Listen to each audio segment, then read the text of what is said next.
السلام عليكم ورحمة الله وبركاته.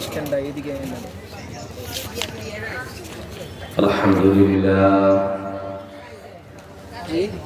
الحمد لله رب العالمين خالق السماوات والأرض الصلاة والسلام على من كان نبيا وآدم بين الماء والطين سيدنا ونبينا وشفينا وحبيبنا وإلنا وكفينا وأولنا ومعيننا محمد رسول الله صلى الله عليه وسلم. قال الله تعالى في كلامه المجيد والفرقان الحميد إن المنافقين في الدرك الأسفل من النار ولن تجد لهم نصيرا. صدق الله مولانا العظيم وصدق رسوله النبي الكريم الآمين. قال النبي صلى الله عليه وسلم آيات المنافق ثلاثة إذا حدث كذب وإذا وعد أخلف وإذا اؤتمن خان وإن سمع وصلى وزعم أنه مسلم رواه مسلم. إن الله وملائكته يصلون على النبي يا أيها الذين آمنوا صلوا عليه وسلموا تسليما. صل على حبيب خدا صل على محمد صل على حبيب خدا صل على محمد. মানব সে ফুটল রে ফুল নদীর বিড়ি মানব সে ফুটল রে ফুল নদীর বিড়ি ফুলের আসে দেশে দেশে পুরীতি নবীন চলে আলা হাবিবে খোদা সাল্লে আলা মুহাম্মাদিন সাল্লে আলা হাবিবে খোদা সাল্লে আলা মুহাম্মাদিন। প্রেম বাগানে বাজাও রে মন এসকে রবি প্রেম বাগানে বাজাও রে মন এসকে রবি ধীরে ধীরে নূরে নুরি হইবে একদিন চলে আলা হাবিবে খোদা صلى على محمد صلى على حبيب خدا صلى على محمد صلاة رسول الله عليكم سلام يا حبيب عليكم صلاة يا رسول الله عليكم سلام يا حبيب الله. আমল নাই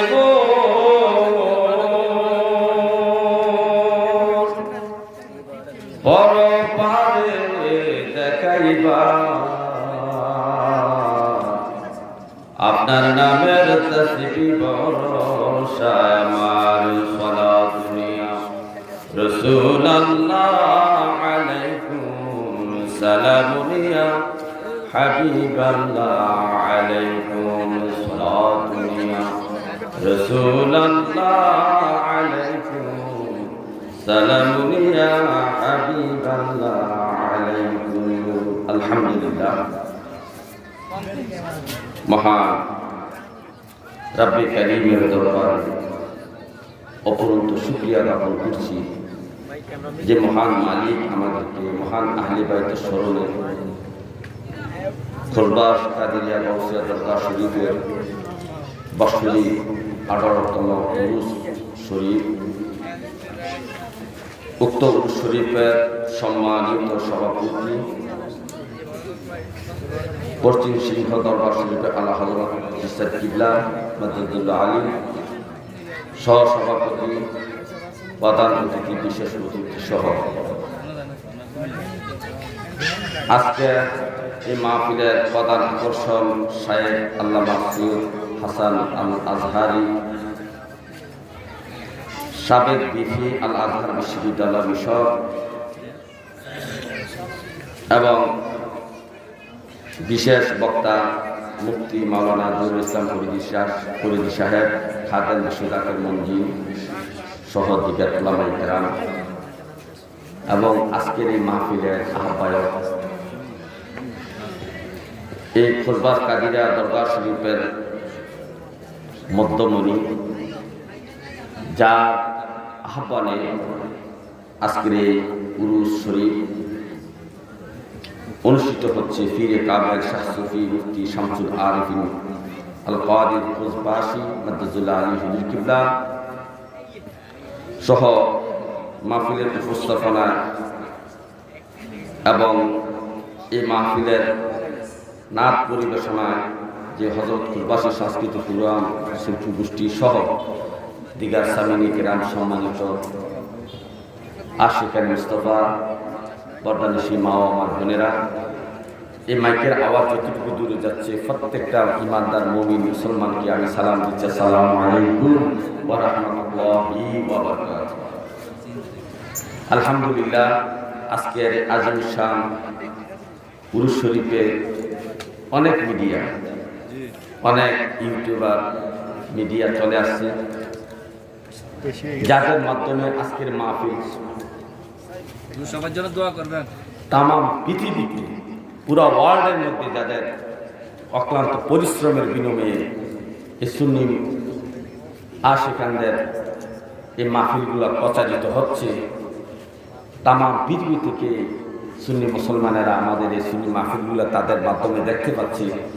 এই জন্য আজকে মাহফিল কমিটির পক্ষ থেকে, এই দরবারের পক্ষ থেকে এই ইলেকট্রনিক মিডিয়া ভাইদেরকে আমি ধন্যবাদ জানাই যে আল্লাহ তাআলা আপনাদের প্রচেষ্টাকে আল্লাহ কবুল করুক এবং আপনাদের আল্লাহ তাআলা যেন ঈমানি সুফি বাকি জিন্দেগিটা বসবাস করার এবং ঈমানি মরণ দান করে বলেন আমিন। হাজিরিন, এই দরবার প্রথমে লেখা আছে আহলে বাইতের স্মরণে। আপনারা জানেন বাংলাদেশের মধ্যে মুহিউদ্দিনে আহলে বাইত রিজভিয়া দরবার শরীফ নামে নেত্রকোনাতে একটা দরবার আছে, যে দরবার শরীফের মধ্যমণি এবং বর্তমানে বদ্দিন শিল্পী সাহেব মুফতি নাজরুল আমিন হানাফি মাদাদুল্লাহ আলী হুজুর কিবলা, ওনার মাধ্যমে ওনার সুহবতে যতগুলা দরবার প্রতিষ্ঠিত হয়েছে তামাম বাংলাদেশে, সবগুলা দরবার আহলে বাইতের একটা অংশ। সবগুলা দরবার কি আহলে বাইতের একটা অংশ। এই জন্য সারা বাংলাদেশে আমাদের দরবার শরীফের অধীনে যতগুলা দরবার প্রতিষ্ঠিত হয়েছে সবগুলা পোস্টারের আগে লেখা হয় মহান আহলে বাইতের স্মরণে আজিমুস শান উরুস মাহফিল। সুবহানাল্লাহ বলতেন না? কারণ আহলে বাইতের মহব্বত ছাড়া আমাদের বাঁচার কোনো ব্যবস্থা নাই। আহলে বাইতের ইশক এবং মহব্বত যদি হৃদয়ে ধারণ করতে পারি, আমাদের আমল, আখলাক, স্বভাব, চরিত্র সব দিক থেকে পরিবর্তন হবে এবং আমরা সত্যিকারে আশিক রাসূল হয়ে নবীর চেহারা মোবারক দেখে দেখে কলমা শরীফ পড়তে পড়তে আজরাইলের হাতে আমরা ধরা দেব। আজরাইল আমাদের জানটা অতি আসানে সহিত আমাদের দেহ থেকে বাইর করে আল্লাহ তাআলার দরবারে আমাদের রুহিয়ে হাজির করবেন, যদি আমরা আহলে বাইতের ইশক এবং মহব্বত তাদের কর্ম পদ্ধতি অনুসরণ করতে পারি, ইশক মহব্বত রাখতে পারি। এই জন্য আহলে বাইতের মহব্বতে আসেন আমার মুর্শিদ কিবলা একটা মানকাবা শরীফ লিখেছেন। এই মানকাবাত শরীফটা তেলাওয়াতের পরে আমরা ইনশাআল্লাহ সম্মানিত সময় আলোচনা করব আয়াতের উপর এবং হাদিসের নির্ভর করে। আমরা আসলে একসাথে আহলে বাইতের মানকাবা শরীফটা তেলাওয়াত করি। আহলে বাইতের উসিলাতে, আহলে বাইতের উসিলাতে বাসাও রাব্বুল আলামিন, বিদায় হইব যখন সঙ্গী,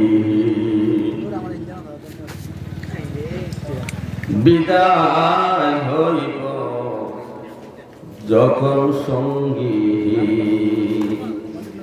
আহলে বাইতের উসিলাতে, আহলে বাইতের উসিলাতে বাসাও রাব্বুল আলামিন, বিদায় হইব যখন সঙ্গী, বিদায় হইব যখন সঙ্গী। নবীর জিকির, আল্লাহর জিকির, মাওলার ঘোষণা করিলে তাহার জিকির জরে যায় গুনাহ। নবীর জিকির, আল্লাহর জিকির, মাওলার ঘোষণা করিলে তাহার জিকির জরে যায় গুনাহ। দয়া নজর করে দয়াল, দয়া নজর করে দয়াল, হায়াতে দাও নবীর দিন, বিদায় হইব যখন সঙ্গী। আহলে বাইতের উসিলাতে, আহলে বাইতের উসিলাতে বাসাও রাব্বুল আলামিন, বিদায় হইব যখন সঙ্গী, বিদায় হইব যখন সঙ্গী। রহমাতাল লিল আলামিন নবীজি আমার,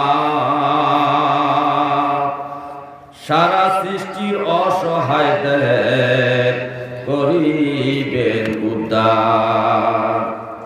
ঘোর অন্ধকার কবর আমার, ঘোর অন্ধকার কবর আমার, অপেক্ষায় থাকবে যেদিন বিদায় হইব যখন সঙ্গী। আহলে বাইতের উসিলাতে, আহলে বাইতের উসিলাতে বাসাও রাব্বুল আলামিন, বিদায় হইব যখন সঙ্গী, বিদায় হইব যখন সঙ্গী। আহলে বাইতের নৌকায় যেজন হইবে সওয়ার, কবর হাসরের বিপদ পাইবে নাহি আর। আহলে বাইতের নৌকায় যেজন হইবে সওয়াব, কবর হাসরের বিপদ পাইবে নাহি আর। স্বয়ং আল্লাহ করবেন দয়া, স্বয়ং আল্লাহ করবেন দয়া, নবীজি হবে জামিন, বিদায় হইব যখন সঙ্গীন, বিদায় হইব যখন সঙ্গীন। আহলে বাইতের উসিলাতে, আহলে বাইতের উসিলাতে বাসাও রাব্বুল আলামিন, বিদায় হইব যখন সঙ্গীন। সবাই বলেন আলহামদুলিল্লাহ। হে আমার ভাইও,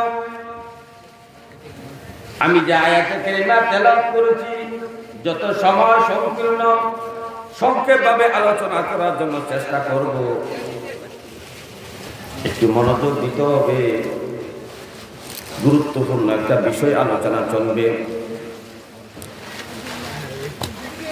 আল্লাহ তাআলার সৃষ্টি জগতের মধ্যে এই আদম সন্তানদের মধ্যে দুইটা দল, একটা দল হলো মুসলমান, আর একটা হলো অমুসলিমের দল। একটা হলো দিনদারি, আর একটা হলো বদদিনদারি, বেদিন সম্প্রদায় একটা দল। এই মুসলমান সম্প্রদায় মুহাম্মদ রাসূলুল্লাহ সাল্লাল্লাহু আলাইহি সাল্লামের কালেমা তেলাওয়াত করে মুসলমান হয়েছে, ঈমানদার হয়েছে। এই মুসলমান এবং কাফের সম্প্রদায়ের মাঝামাঝি একটা সম্প্রদায় সৃষ্টি হয়েছে। সৃষ্টির শুরু থেকে এই মাঝামাঝি একটা সম্প্রদায় ছিল, কিয়ামত পর্যন্ত এই সম্প্রদায় থাকবে। এই সম্প্রদায়ের নাম হলো মুনাফিক। তবে মজার বিষয় হলো, কোন কাফের, ইহুদি, নাসারা, হিন্দু, বৌদ্ধ, খ্রিস্টান থেকে মুনাফিক সৃষ্টি হয় না। মুনাফিক সম্প্রদায় হবে শুধু মুসলমান জাতি থেকে। যে মুসলমান জাতি নবীর কালেমা পড়ে, আল্লাহ পাকের উপর ঈমান এনে, নবীর উপর ঈমান এনে যারা মুসলমান হয়েছে, ওই মুসলমান জাতি থেকে একটা সম্প্রদায় সৃষ্টি হবে, যাদেরকে মুনাফিক সম্প্রদায় বলা হয়। এই মুনাফিক সম্প্রদায় ইসলামের সবচেয়ে বেশি ক্ষতি করেছে। কিতাবে উল্লেখ করা হয়েছে, ইহুদি, নাসারা, হিন্দু, বৌদ্ধ, খ্রিস্টান, মুসলমানের শত্রু যারা ছিলেন, তারা ইসলামের তত ক্ষতি করতে পারে নাই, মুনাফিক সম্প্রদায় ইসলামের যত ক্ষতি করেছে। হে আমার ভাই, গভীর মনোযোগ। নবীজি বলেছেন, এই মুনাফিক জাতির আলামত হইল তিনটা। এই মুনাফিক যারা চিহ্নিত হবেন, তাদের মধ্যে প্রধান তিনটা লক্ষণ পাওয়া যাবে। এই জন্য বিভিন্ন জায়গায় লেখা হয়, দেখবেন মুনাফিকের লক্ষণ তিনটা। তিনটা প্রধান লক্ষণ হলো, পাশাপাশি আরো অনেক লক্ষণ আছে, তবে প্রধান লক্ষণ হলো তিনটা। নবীজি বলেন, আয়াতুল মুনাফিকি সালাসা। হে আমার উম্মত, শুনো, মুনাফিকের তিনটা লক্ষণ মনে রাখবে। এক নম্বর লক্ষণ হলো, ইযা হাদাসা কাযাবা। যখন তারা কথা বলবে, মিথ্যা কথা বলবে। যখন তারা কথা বলবে, মিথ্যা বলবে। তাহলে আমরা একটা লক্ষণ পেয়ে গেলাম, সে মিথ্যা কথা বলবে। তবে কোন মুসলমান যদি হঠাৎ করে মিথ্যা বলে, আপনি তাকে মুনাফিক বলতে পারবেন কিনা? না, মুনাফিক বলা যাবে না। কতটুকু মিথ্যা বললেন একটা মুনাফিকের লক্ষণ হবে, এর একটা সীমা কিতাবের মধ্যে উল্লেখ করা হয়েছে। যেমন একজন মুসলমান 24 ঘন্টার মধ্যে যতটা কথা আছে বলে, তার জবান দিয়া যতগুলা কথা বাইর হয়, এই 100% কথার মধ্যে যদি 50 নয় 55 অথবা 60% কথা মিথ্যা বলা হয়, মিথ্যা প্রমাণিত হয় তার কথাগুলা, তাহলে এটা মুনাফিকের একটা লক্ষণ হয়ে দাঁড়াবে। কিন্তু একটা দুইটা মিথ্যা কথা বললে তাকে মুনাফিক বলা যাবে না। এই মিথ্যা কথার পরিমাণটা নির্ণয় করতে হবে। 24 ঘন্টার মধ্যে সকাল থেকে সন্ধ্যা, সন্ধ্যা থেকে সকাল পর্যন্ত যতগুলা কথা বলেছে, মা বাবার সাথে, বিবির সাথে, সমাজের সাথে, হাটে বাজারে ঘাটে, বন্ধু বান্ধবের সাথে বিভিন্ন জায়গায় চলাফেরা করতে যাইয়া ওই মুসলমান যতগুলা কথা বলেছে এর মধ্যে যদি 55 অথবা 60% কথা যদি মিথ্যা প্রমাণিত হয়, তাহলে ওই ব্যক্তির মধ্যে মুনাফিকের মিথ্যা কথার লক্ষণটা প্রমাণিত হবে। কিন্তু একটা দুইটা তিনটা চারটা পাঁচটা কথা বললে তাকে মুনাফিক বলা যাবে না, মুনাফিকের লক্ষণ ধরা যাবে না। তাহলে আজকে আমাদের সমাজের মধ্যে দেখেন, আমরা মোবাইলের মধ্যে শত শত মিথ্যা কথা বলি। মাল সামানা ক্রয় বিক্রয় করতে গেলে মিথ্যা কথা দোকানদাররা বলে, সবজি বিক্রি করতে গেলে মিথ্যা কথা বলা হয়, মুদি দোকানে মাল বিক্রি করতে মিথ্যা কথা বলা হয়, বিদেশে লোক নিবে যে দালালও মিথ্যা কথা বলে, অফিসে আদালতে প্রত্যেকটা জায়গায় মিথ্যার সরাসরি। বর্তমান যুগে এমন একটা অবস্থা হয়েছে, এমন একটা ক্ষেত্র নাই যে ক্ষেত্রের মধ্যে মিথ্যার প্রচলন নাই। ওয়াজ করতে গেলো মিথ্যা ওয়াজ করে, যে ঘটনার কোনো প্রমাণ কোরআনে নাই, হাদিসে নাই, কোনো কিতাবে নাই, এমন ঘটনা মাহফিলের মধ্যে বর্ণনা করা হয়।